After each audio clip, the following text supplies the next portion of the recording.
Olá, bom dia, sejam todos muito bem-vindos a mais uma edição do Jornal Toda Hora. Convido você a ficar muito bem informado agora às 1h35 pelo horário de Brasília. E vamos começar junto essa segunda-feira da melhor forma. Um foguete chinês transportando 3 astronautas para a estação espacial do país decolou do centro de lançamento de Jiuquan. Pequim injetou bilhões de dólares em seu programa espacial para alcançar o que chama de sonho espacial do povo chinês. A China enviou uma nova equipe de astronautas para a sua estação espacial. O foguete chinês, transportando 3 astronautas de 46, 40 e 35 anos, decolou do centro de lançamento de Jiuquan. Esse é o primeiro voo espacial dos 3 astronautas. Centenas de pessoas aplaudiram e, com buquês nas mãos, bandeiras nacionais e miniaturas, lutaram as ruas da base espacial hora antes do lançamento para se despedir dos astronautas. A segunda maior economia do mundo tem planos ousados de enviar uma missão tripulada à Lua até o final da década e, eventualmente, construir uma base na superfície lunar. O foguete Longa Marcha 2F decolou em uma nuvem de chamas e fumaça na base de lançamento de satélites de Jiuquan, no deserto do noroeste da China. Pequim injetou bilhões de dólares em seu programa espacial nos últimos anos, em um esforço para alcançar o que o presidente Xi Jinping descreve como o sonho espacial do povo chinês. A nova equipe vai dar continuidade a experimentos físicos e biológicos no espaço. Pela primeira vez serão levadas planárias, uma espécie de verme aquático conhecido por suas habilidades regenerativas para a órbita. A equipe também vai instalar equipamentos de proteção contra detritos espaciais, realizar caminhadas espaciais, reabastecer suprimentos e fazer manutenção geral. Por alguns dias, eles vão conviver com os integrantes da missão anterior, cujo retorno à Terra está previsto para 29 de abril. Olha só, agora um dado para você prestar bastante atenção e para tomar cuidado. O número de golpes via Pix identificados pelo Banco Central aumentou no ano passado e atingiu 6 bilhões e meio de reais. O número de registros cresceu cerca de 80% em relação a 2023, quando tiveram 2 milhões e 600 mil queixas. O Banco Central afirmou que 459 milhões de reais foram devolvidos. Ao todo, foram 5 milhões de pedidos de restituição de valores. Nos casos que não foram devolvidos, as contas que receberam as transações financeiras muitas vezes foram canceladas ou então já estavam até mesmo zeradas. Em casos aprovados positivos, a devolução poderia ser parcial, levando em consideração a quantia restante na conta destinatária do Pix. A análise leva 7 dias e o dinheiro pode ser devolvido em até 4 dias. Se a inspeção da instituição considerar como não golpe, a quantia da conta do recebedor é desbloqueada. E olha só, dobrou o número de brasileiros detidos em região de forte imigração nos Estados Unidos. O resultado veio após o presidente Donald Trump endurecer as regras para quem tenta cruzar a fronteira com a rápida deportação.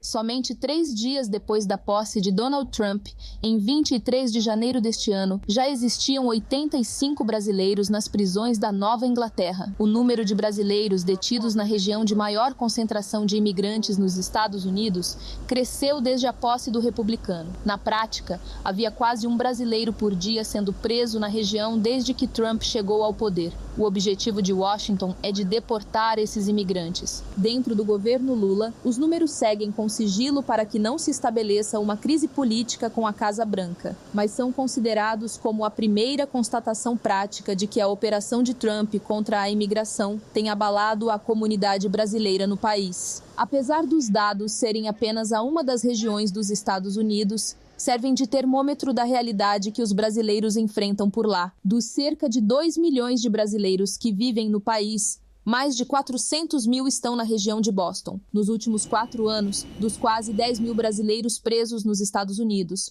4.700 foram na região de Boston. Com isso, o clima é de tensão na comunidade brasileira, obrigando trabalhadores a mudar suas rotinas e evitar sair de casa sob o temor de serem deportados. Durante a campanha eleitoral, o republicano prometeu iniciar a maior deportação em massa da história dos Estados Unidos. A meta era de que essa onda de expulsões atingisse cerca de 10 milhões de pessoas, número considerado impraticável. O órgão responsável pela aplicação das leis de imigração no país anunciou que efetuou 32.809 prisões nos 50 primeiros dias do governo de Trump. Em todo o ano passado, as operações resultaram em 33 mil prisões. Que o preço do café cresceu não é novidade para ninguém. Mas isso fez surgir o pó-sabor café, que ficou conhecido por muitos como café fake. Mas o Ministério da Agricultura alertou que o produto não tem café em sua composição e, por isso, não pode ser chamado de alimento. O chamado café fake foi analisado pelo Ministério da Agricultura, que indicou que as bebidas saborizadas investigadas eram compostas por cascas de grão e elementos considerados lixo da lavoura. No início do ano, surgiu no mercado um novo produto, o pó-sabor café. Apreendidos em fevereiro, esse café fake passou por análise, que revelou que não tinham grãos de café em sua composição. Pela lei, o café deve ser feito apenas do fruto. A legislação brasileira permite apenas que o café possua até 1% de impurezas naturais da lavoura, como restos de galhos, folhas e cascas e matérias estranhas, como pedras, areia, grãos ou sementes de outras espécies vegetais, como de erva daninhas. Mas é proibido que tenha grãos ou sementes de outros gêneros, como milho, trigo, cevada, corantes, açúcar, caramelo e borra de café solúvel ou de infusão. O café fake não pode nem ser considerado uma versão da bebida, já que é feito apenas de impurezas e elementos estranhos.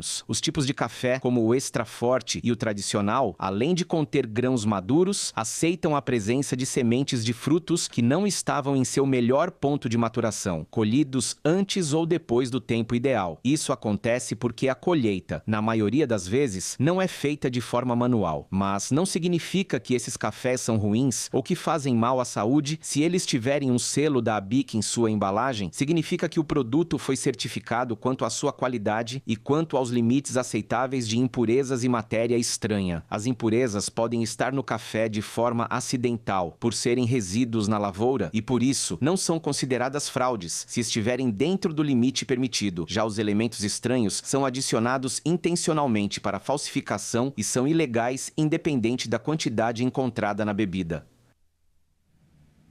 Brincadeira, né? As pessoas compram o alimento, que não é alimento, pensando que realmente é um café e acabam sendo enganadas muitas das vezes. Nós chegamos ao final de mais uma edição do Jornal Toda Hora, mas você pode ficar tranquilo que logo mais às 2h50 eu volto para te trazer mais novidades. E olha só, se você perdeu alguma coisa, você pode acessar o nosso canal do YouTube. Lá, todos os nossos telejornais estão completos para você assistir de onde e quantas vezes você quiser. Muito obrigado pela sua parceria e eu te espero daqui a pouco. Fiquem com Deus. Até já. Tchau, tchau.